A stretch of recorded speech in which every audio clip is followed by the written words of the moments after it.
महात्मा का किराएदार राजीव एक मिडिल क्लास नौकरी पेशा इंसान था। दिल्ली में ट्रांसफर के बाद वह एक सस्ते किराए की तलाश में था।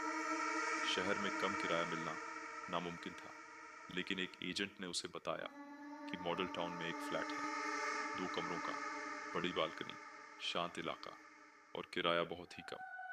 इतना सस्ता क्यों? राजीव ने शक से पूछा। एजेंट हंसते हुए बोला, बस थोड़ा पुराना है, मालिक विदेश में रहता है, इसलिए जल्दी किराएदार चाहिए। राजीव ने बिना ज्यादा सोचे हाँ कर दी। पहली रात सब कुछ सामान्य था, मगर दूसरी रात से अजीब चीजें शुरू हुई। रात के 2 बजे किचन से बर्तनों के गिरने की आवाज आई। जाकर देखा, सब कुछ ठीक था।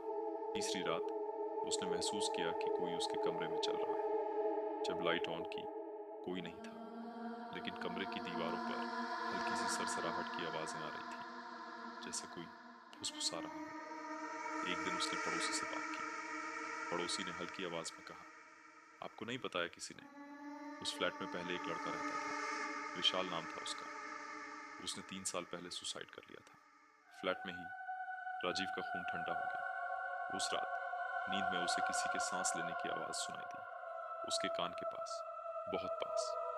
जब आंख खुली तो सामने शीशे में परछाई सी दिखी, एक आदमी सफेद शर्ट में, जिसकी आंखें नहीं थी। राजीव चीखते हुए उठा, पसीने से लथपथ। अब हर रात वो महसूस करने लगा, कोई उसके साथ है।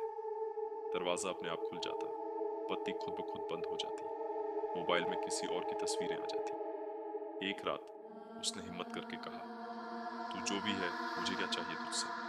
और जवाब आया, धीरे धीरे फुसफुसाते हुए, ये मेरा घर है, तू किराएदार है, पर मैं कभी गया ही नहीं। राजीव ने अगली सुबह वो फ्लैट खाली कर दिया। जाते वक्त उसने पीछे मुड़कर देखा। बालकनी में एक धुंधली परछाई खड़ी थी, जैसे देख रही हो